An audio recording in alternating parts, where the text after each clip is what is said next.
Sta fermo, sta che bravo!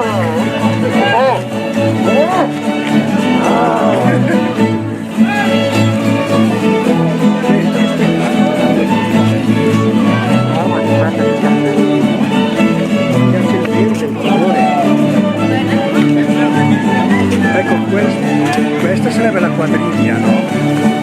E invece viene chiamato bossolo in dialetto. Pronto da 3 anni ma non trovavo il bordino giusto. Bella, molto bello. Ma che troppo socio per cammare,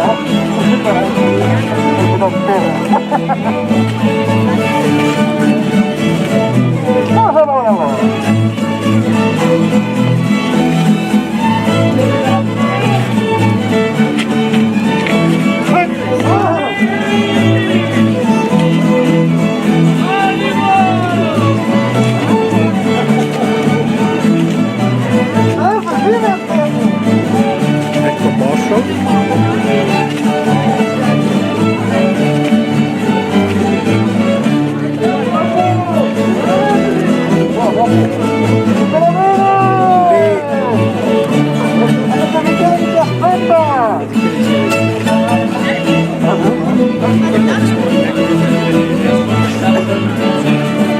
Questa qui è la tracolla. Devo mettere un accendetto al cervello e però posta Vabbè, siamo sai detto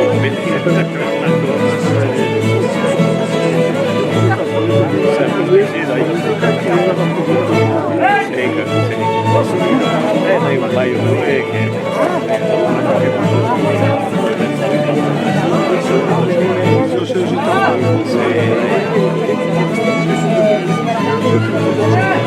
la mira l'hai visto?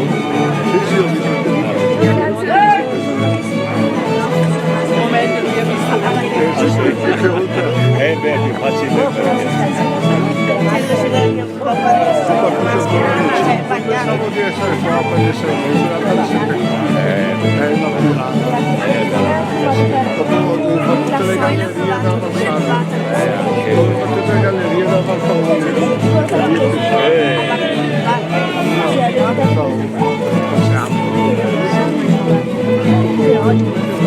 sembra che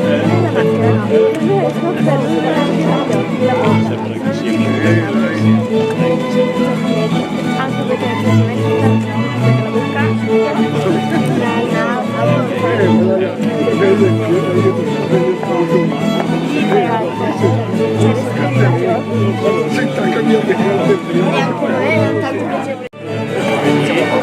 devo mettere un accendetto al cervello e però posta vabbè, siamo sai detto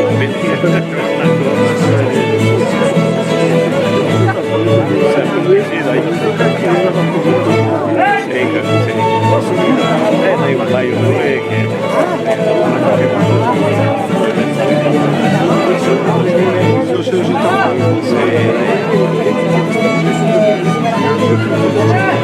la mira l'hai visto?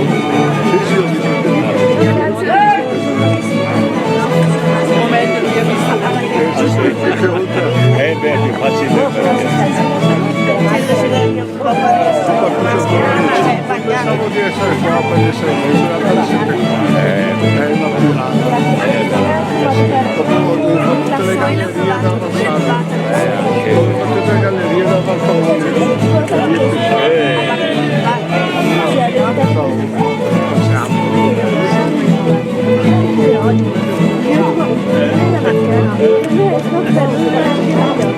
sembra che sia anche perché la bocca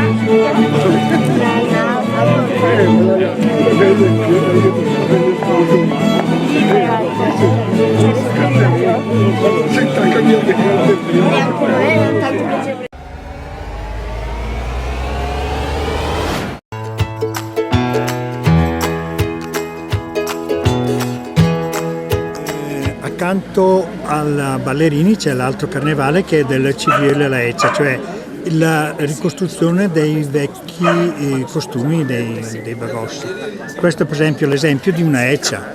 Questo è tutto, sono tutti tessuti fatti a telaio in casa a Bagolino, cioè sono fatti apposta. Per esempio questa è chiamata Geda e fra l'altro Geda è un termine longobardo, perché il dialetto di Bagolino, che è un dialetto particolarissimo, ha parole greche, latine, longobarde, ladine, cioè è una lingua a sé stante, proprio una cosa particolarissima. Anche questi sono foulard molto antichi. Il vestito della vecchia era caratterizzato appunto per le donne e differenziava un po' la calza. E come le hai le calze? Rosse. Allora, la calza sulla gonna. La calza era rossa per le donne che avevano il mestolo, bianche per le ragazze, diciamo, ancora adolescenti, e viola per le vedove. Il colore del lutto. Le donne. E poi vabbè, i mutandoni, cioè il vestito tipico, ecco, e lo sgalber. La sgalber sono zoccoli di legno, sotto sono chiodati in modo che percorrendo la strada fanno rumore. Certo. Anche perché i masker escono subito dopo Epifania, il lunedì e il giovedì, e i suonatori escono nelle osterie a suonare. Il ballerino invece esce solo il lunedì e martedì di Carnevale. Ma perché escono il lunedì e il giovedì? Perché un tempo le laurette, cioè le ragazze, uscivano dal controllo della famiglia perché andavano a distribuire il letame presso un contadino.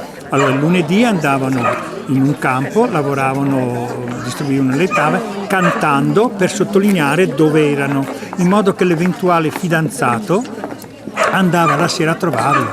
Allora il masker di solito va mascherato di corsa, entra nella cucina e mangiavano e bevevano. Il martedì finivano il lavoro, mercoledì stavano a casa, giovedì ritornavano da un'altra parte. Ma per esempio il papà del capo ballerino, Fedele, lui racconta che attraversava quasi tutta la valle per andare a trovare l'amorosa, perché era l'unica occasione per incontrarsi fuori, diciamo, dal controllo della famiglia. Ovviamente non poteva succedere niente perché il padrone di casa che li ospitava doveva controllare, che altrimenti ci avrebbe rimesso lui delle immagini. Il civile invece è proprio un vestito, magari lo troveremo, è un vestito di fustagno, anche quelle con le ghette, con la giacca alla cacciatora, cioè con la grande, come dire, tasca dietro sulla schiena in modo da mettere dentro la roba. E la maschera entra nelle cucine, prende in giro, ride e scherza, ma non deve assolutamente farsi riconoscere. Cioè deve prenderti in giro, deve saccheggiarti la cucina, non so, per esempio, ecco, questo qui è il cimiele. Vedete tutto di fustagno, la giacca alla cacciatura, cioè questa tasca pane dietro, schiena, le ghette con i bottoni. Questo è il vestito da civile. Quindi questi sono i due abiti dei masker, maschio e femmina. Manca la maschera. No, toglietela la maschera. Nel pomeriggio. È un po' triste stamattina. E questo ci apre insomma alla seconda dimensione del carnevale. Abbiamo visto i ballerini e questo è anche un aspetto del carnevale più lungo, ci dicevi. Allora, perché le maschere e le civile si rifanno effettivamente alla vecchia tradizione, e il masker di Bagolino ha la fama del gesto della palpata. Il gesto della palpata è un augurio di fertilità che si facevano tra i commilitoni della stessa legione romana. Se i masker vengono a casa mia e sono ovviamente amici o parenti e non fanno il gesto della palpata, quasi quasi ci resti male, perché il gesto della palpata è proprio il gesto dell'appartenenza allo stesso clan, perché è ovvio che io auguro fertilità e futuro a amici, non ai nemici. E io grosso modo lo subisco ovviamente da amici e da parenti, non da estranei o da nemici. Questo serve proprio come segno di aggregazione, di appartenenza allo stesso clan, alla stessa cerchia di amici. Questo è molto bello. Purtroppo adesso è degenerato, tu in giro sentirai gente che non verrà a Bagolino perché succede di tutto. La regione Lombardia nel 74, quando è venuta a fare le registrazioni, ha poi concluso dicendo che a Bagolino si liberano gli istinti sessuali repressi in un anno. Ti lascio immaginare per anni cosa abbiamo dovuto noi combattere contro turisti che pensavano di venire a Bagolino e fare le orge. Abbiamo dovuto veramente... E invece quello che ci racconti, insomma, è un carnevale che, come dicevamo anche prima, con riferimento ai ballerini, definisce la vita sociale del paese. Insomma, qui con i maschere abbiamo proprio un'immagine delle relazioni, no? Interne a Bagolino. Il carnevale dei maschere si rifà ai Saturnali romani, che erano appunto la vittoria del sole della primavera sull'inverno, sul cielo. Ed è un momento aggregante fortissimo. C'è gente che dall'estero veniva apposta a carnevale a Bagolino. È un momento in cui si è tutti amici, si è tutti insieme, è fortissimo. E io questo l'ho notato, sembra una stupidata, però come presidente della biblioteca, per esempio io mi trovavo con altri presidenti nella biblioteca La Valle, a Vestone come centro di... C'era da organizzare qualcosa a Bagolino, in una settimana io riuscivo a trovare gente, a trovare persone disponibili. Gli altri paesi non ce la facevano. È una deduzione mia, ma penso di aver ragione. Il fatto che per 2 giorni all'anno, dal 1500, anzi forse anche di più, a Bagolino si vive un momento di aggregazione forte è significativo. Il momento di bisogno, la comunità di Bagolino si unisce. Ne abbiamo avuto l'esempio anni fa, quando volevano deviare il Vaia, che era l'unico fiume che ci è rimasto, e tutta la popolazione si è unita, ha dimostrato ma veramente con forza contro le decisioni che venivano dall'alto, come la decisione di fare una diga e allagare tutta la piana di Gaver. Ecco, la popolazione si unisce. Ecco, questa è una grande testimonianza di che cosa fa il carnevale. Perché appunto per chi non è di Bagolino c'è a volte questa immagine, no, del carnevale come un momento di eccesso, un momento di festa in cui anche chi non è di Bagolino viene e assiste a questo spettacolo meraviglioso e pensa che si tratti solo di una festa, no, di un momento folcloristico. E invece c'è tutta la vita di un paese, di una comunità molto attiva in Valsabbia che si nutre del carnevale, quasi come una sorgente di vita civile. Ecco, grazie ai nostri masker che È festa grande qua. sì, è festa e noi continuiamo il nostro giro. Dimmi che cosa stiamo vedendo qui. Abbiamo la rappresentazione di un interno di famiglia proprio tipica bagossa, cioè il civile, la ece, i costumi di una volta. A proposito, volevo dirvi che il carnevale di Bagolino finisce con la riosa del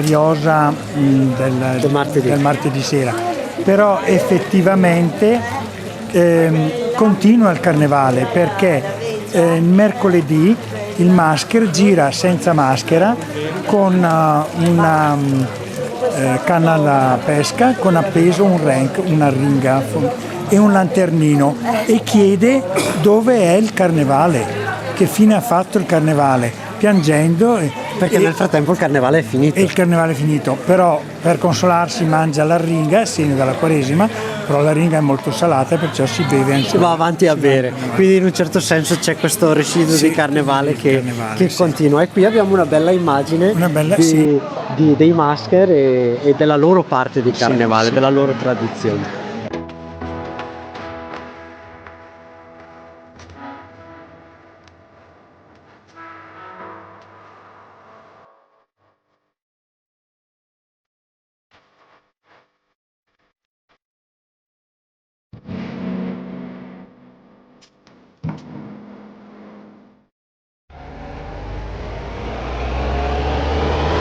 dove siamo e perché siamo qui. Allora, è la cappella di Sant'Anna e viene esposta, ho esposto la Madonna della Bursa Secca. La Madonna della Bursa Secca è una Madonna pregata apposta dai ballerini perché il tempo sia asciutto, sia bello. Adesso si traduce Madonna la Bursa Secca, tempo asciutto. In realtà la Madonna era custodita da una famiglia di soprannome dei Bursa ed era custodita di solito da una zitella a cui i ballerini davano il ceri o i centesimi per pagare il lumino da accendere, e veniva pregata apposta perché i 2 giorni di carnevale fosse bello. Dobbiamo pensare che a quei tempi il carnevale era l'unica festa importante che si faceva. Oggi tutti i sabati e la domenica si fa festa, perciò era fondamentale che facesse bello, perché gli strumenti, i cappelli non potevano ovviamente ballare se pioveva o nevicava. La Madonna Bursa Secca è una stampa della Madonna delle Grazie di Brescia, però l'abbiamo potuta adattare perché c'è un'epigrafe sotto che è una certa contessa Margherita Maffei Fizio, e si sa che questa contessa è vissuta nel 1730. Lei è stata una benefattrice della Madonna del Santuario di Brescia, della Madonna delle Grazie, e viene acquistata e viene appunto attribuita questa grazia per il tempo asciutto. Adesso sono io custode di questa icona, di questa stampa, e appunto l'ho messa qui perché possa essere venerata. Domani, quando balleranno a casa mia, io la espongo allora fuori da una finestra di casa mia e viene, ecco, una cosa particolarissima, ecco. Ecco, sempre a proposito del carnevale che estende le sue relazioni, le sue ramificazioni ben oltre i confini di Bagolino. Oltre a questo, lasciami dire che sembra che funzioni. Sembra che funzioni perché fino a ieri ha piovuto e le previsioni mettono pioggia anche mercoledì. Ecco, molto bene. Oggi invece stiamo avendo una giornata meravigliosa, insomma la devozione è più che giustificata. Abbiamo, Luca, qualche testimonianza o episodio particolare legato a questa devozione, altri momenti di tempo particolarmente brutto che poi viene sistemato da questa? Effettivamente, grosso modo siamo sempre quasi riusciti a ballare. Magari non faceva bello il lunedì, ma faceva bello il martedì, che in Osnà. Tanto è vero che mi è stato chiesto anni fa di portare la Madonna della Bursa Secca anche in Cavril, cioè nell'altro quartiere, perché effettivamente qua in Osnà abbiamo sempre ballato. Ecco, questo spieghiamolo per i telespettatori. Bagolino è diviso in 2 quartieri. In 2 grossi quartieri, sì, fin dal 1520, proprio per amministrare bene la popolazione che era numerosa fin dall'antichità. E c'è sempre stata rivalità fra i 2 quartieri. Mi ricordo anch'io da piccolo, se si doveva andare a rubare in qualche orto, si andava a rubare negli orti di Osnà, di Cavril e viceversa. E anche andare a Morose era un po' difficile, andare al Morose nel quartiere diverso. E oggi questo si fa soltanto durante l'estate con dei giochi Osnà e Cavril, però è divertentissimo perché il paese si colora di colori diversi e diventa una bella occasione di far festa. Quindi si replica in un certo senso la dinamica del carnevale, però curioso insomma che questa cappella con questa immagine sia in Osnà e Osnà abbia il bel tempo. Adesso però dai, oggi l'abbiamo esteso anche a Cavril, dunque estendiamo questa bella sorpresa anche a tutti gli altri abitanti di Bagolino. Siamo al salotto da Ambra a Osnà, sono con Antenore Taraborelli che ha esposto qui alcune delle sue fotografie del Carnevale di Bagolino.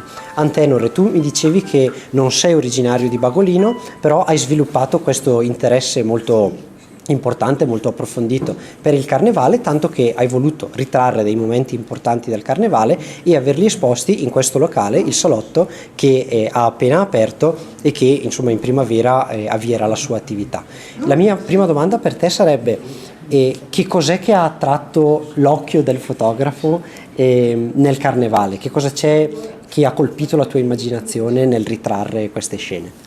Allora, brevemente, siccome da parecchi anni ho il privilegio di avere un appartamento qui a Bagolino e viverci le vacanze e i giorni tempo libero, ho vissuto il carnevale per diversi anni, per cui la prima attrattiva sono i colori, i cappelli, eccetera. Poi, dopo alcuni anni, cominci a avere delle esigenze un po' più approfondite e mi sono interessato soprattutto allo spirito del carnevale, cercando di cogliere un po' i vari momenti, soprattutto cercando di vedere qualcosa di sentimentale. Poi ho trovato questo, non sempre si riesce a raccogliere perché i movimenti sono svelti e lunghi, ho cercato di raccogliere gesti che significano nell'abbraccio, per esempio, tutta la tensione che si scarica alla fine del carnevale, le mani che si toccano perché devono trovarsi i ballerini, e secondo me dimostra comunque anche la solidarietà che esiste in tutte le manifestazioni, ma soprattutto nel carnevale di Bagolino. E altra cosa, non ultima, chiaramente forse più importante, la gioia per il divertimento, ma soprattutto la gioia di stare insieme. Un aspetto però del carnevale che è emerso e che è particolarmente interessante anche per chi ci guarda, credo, è il fatto che il carnevale funge come da motore per scoprire Bagolino al di fuori dei giorni del carnevale. Ecco, da persona che frequenta Bagolino, diciamo in un momento anche più lungo dell'anno che solo il carnevale, e che cosa c'è che colpisce in particolare i tuoi occhi di fotografo, di artista in Bagolino, dentro e fuori il carnevale? Sicuramente l'architettura stessa del paese richiede un occhio attento e un'attenzione particolare, perché penso sia unica, almeno per tutto quello che io ho sperimentato e visionato in giro. Poi l'altra cosa importante che mi interessa molto è lo spirito della gente e non so se si può dire coesione tra la gente, il fare tante cose tradizionali insieme e soprattutto darsi l'un l'altro una mano nel costruire qualcosa di nuovo, e anche le feste. Per cui, nonostante a volte si notino aspetti un po' contrastanti fra le persone, però alla base della vita di Bagolino penso che ci sia soprattutto la solidarietà. Ecco, questo penso sia lo spirito portante della comunità. Ed è straordinario vedere che questo spirito, che è immateriale, si traduce in immagini materiali. Questo è anche un po' lo scopo della nostra esplorazione con la Bella Valsabbia, mostrare la connessione tra patrimoni materiali e patrimoni immateriali. Tu ci stai raccontando questo in una maniera davvero efficace. Un'ultima domanda, Antenore: tra tutte le fotografie che hai scattato a Bagolino, la risposta non deve essere necessariamente una risposta legata al carnevale, qual è l'immagine a cui sei più affezionato e perché? Direi sicuramente quella esposta a Vincenzo. Sì. Perché rappresenta l'amicizia, i due ballerini che formano la coppia del ballo. Un giorno di neve, quindi non per forza di sole, e l'architettura dietro che fa da sfondo, per me rappresenta veramente il Bagolino. Nell'architettura, nelle cose materiali, anche in quelle, chiamiamole così, spirituali, se si può dire.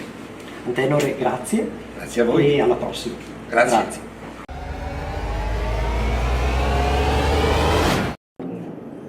Sono con il professor Angelo D'Appunto, sono ancora al salotto. E Angelo, abbiamo esplorato il carnevale di Bagolino e l'identità spirituale, artistica e civile di questo posto attraverso il carnevale. Abbiamo scoperto che il carnevale di Bagolino ha una tradizione antichissima e molto vivace, che dura. E in che modo si può apprezzare questo aspetto di tradizione nel carnevale? Cosa possiamo fare per conservare e per salvare tutto quello che il carnevale porta con sé? Allora, tutto ciò che è tradizionale deve essere vissuto veramente e, oserei dire, anche intensamente e intimamente. Oserei dire, la cosa magica di Bagolino è che Bagolino è una modalità peculiare di vivere la montagna, e anche il carnevale a questo punto è di fatto un qualcosa di peculiare. Credo sia unico proprio perché mette insieme tradizione popolare, tradizione religiosa e nello stesso tempo quelle che sono le tradizioni dei padri. Per cui vivere il carnevale è, in fin dei conti, riportarsi a quelle che erano le tradizioni dei vecchi. Faccio notare come Questa mattina abbiamo visto, ci sono chiaramente i ballarì che riportano tutta la tradizione della vittoria sui signori di Lodrone, ma di fatto avete visto che le persone sono vestite della festa. Gli uomini hanno il loro particolare costume, le donne anche, perché praticamente questa per loro è una vera festa, nel senso che se sono liberi da un punto di vista religioso nelle feste religiose, sono ancora più liberi nelle santissime feste di Carnevale. E quindi il Carnevale va vissuto come peculiarità, e solo se si comprende la peculiarità di Bagolino si può anche apprezzare la magnificenza di questo Carnevale. Fuori onda alcune delle persone che abbiamo incontrato ci dicevano durante il Carnevale non ci sono dei tempi scanditi, non ci sono ritmi, si mangia, si balla, si beve, si festeggia a prescindere dall'orario, perché il Carnevale è unico, il tempo in un certo senso prende un altro ritmo. E come possiamo fare per apprezzare meglio questa esperienza di un tempo continuo, di un tempo non frammentato dagli impegni, dalle abitudini, e far durare questa esperienza? Sì, ti rimando esattamente al Piccolo Principe, a Saint-Exupéry. Quando la volpe sa che il principe deve venire, ecco che si prepara, e dice al principe: se tu mi dici a che ora vieni domani, e se tu mi dici che vieni alle 4 del pomeriggio, io alle 3 incomincerò a prepararmi. Ci vogliono i riti. Ecco, qui è un qualcosa di non normato da un punto di vista del tempo, ma tutto ha una sua ritualità, dal fatto che si vada per cucine, dal fatto che vi sia il momento conviviale, ma anche dai gesti, per esempio il dono della mandorla, che indica fecondità per le giovani spose che devono avere figli per poter continuare il lavoro tradizionale dei padri. Il tutto ha una sua ritualità, e questo va compreso e rispettato. Ed è straordinario e consolatorio fare l'esperienza del fatto che la ritualità, questo tipo di ritualità, è qualcosa, una dimensione in cui si può vivere. È un qualcosa che si può vivere all'interno di alcune regole. Questa mattina la campana alle 6, la campana del grande campanile di Bagolino, ha annunciato che stava per iniziare il Carnevale. Domani sera la campana, verso mezzanotte, segnerà che tutto è finito, che tutto è compreso. E oserei dire proprio ci rimanda a quello che dice il Magnifico, no? Chi vuole essere lieto sia del dimani non v'è certezza. E infatti domani sera chi avrà modo di partecipare al famoso ballo della Riosa, questa danza che chiude un po' i festeggiamenti del Carnevale, vedrà i ballerini che saranno commossi, piangeranno. Alcuni perché magari animati da spirito divino più che divino, ma altri perché veramente pensano: e il prossimo anno ci saremo ancora tutti a questa festa. Il Carnevale è proprio bello perché conserva anche questa dimensione di un tempo che passa, non ritorna, e dell'incertezza del futuro. Grazie Angelo. Siamo di nuovo sul sagrato di San Giorgio, siamo di nuovo qui con il nostro amico Luca Ferremi che ci ha accompagnato in questa mattina alla scoperta del lunedì grasso del Carnevale di Bagolino in questa sua prima mattina. E abbiamo visto la messa, abbiamo visto il primo ballo offerto al parroco come Luca ci ha spiegato, abbiamo visto alcune ballate qui nella parte alta di Cavril. E cosa succede adesso, Luca? Come prosegue la giornata? Dopo l'intervallo di mezzogiorno si balla nella parte di Cavril Basso e si conclude nella piazza, in piazza Marconi, che è la piazza più grande, con la danza della Riosa. Ed è un momento molto bello. Martedì mattina si inizia invece in piazza Consiglio, al bar delle Strope. Anche lì si inizia con un brodo e poi si ballano in Osna Alto e poi in Osna Basso e poi ci si porta in piazza Marconi dove c'è l'ultima ariosa. L'ultima ariosa del martedì è la ariosa più commovente, più forte, perché è l'ultimo ballo. E di solito è importante perché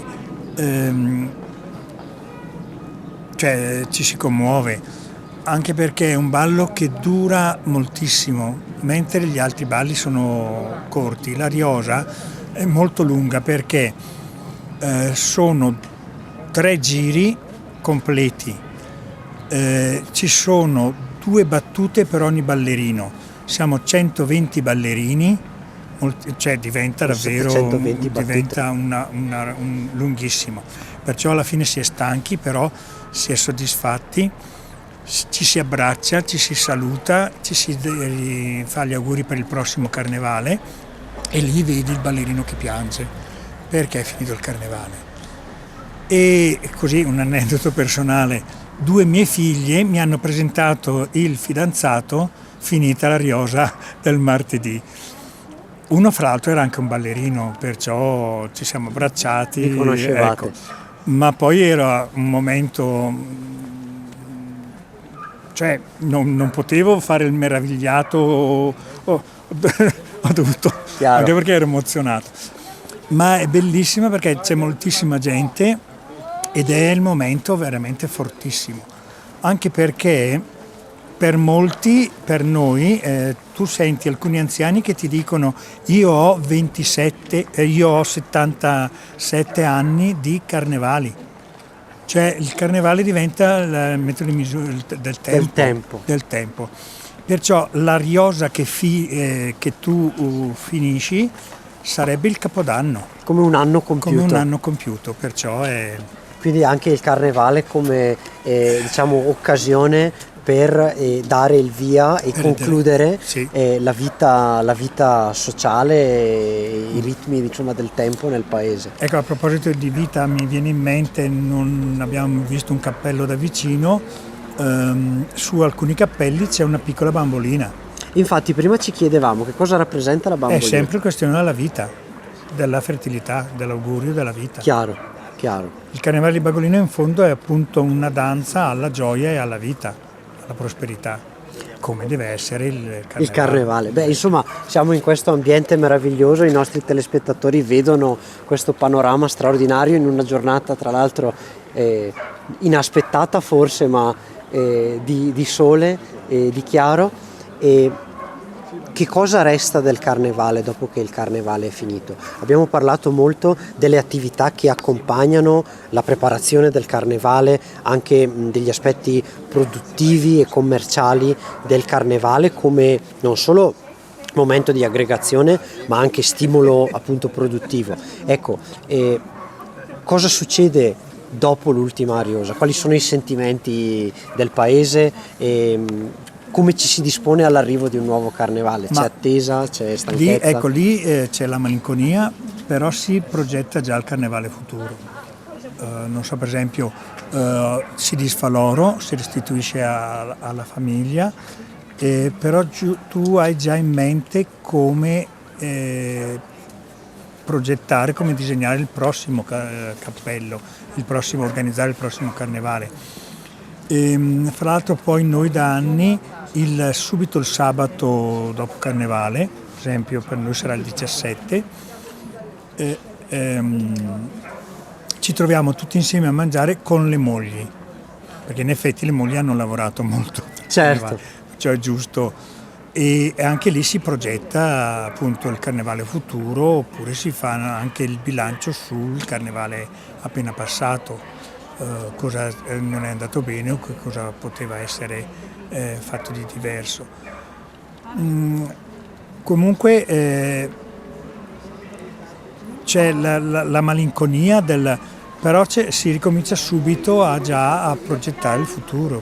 Nella logica che dicevamo, ecco. Il carnevale continua, ecco, con questa, diciamo, consapevolezza che il carnevale non finisce qui, non solo per il 2024 perché c'è ancora un giorno e mezzo di festa, ma anche con la consapevolezza che il carnevale di Bagolino dura perché è arrivato fin qui dai secoli, è una tradizione viva, con l'attenzione di Più Valli TV per queste realtà antiche ma vive, con lo stimolo dell'Associazione Culturale Vincenzo Gioberti che ho l'onore di rappresentare anche oggi.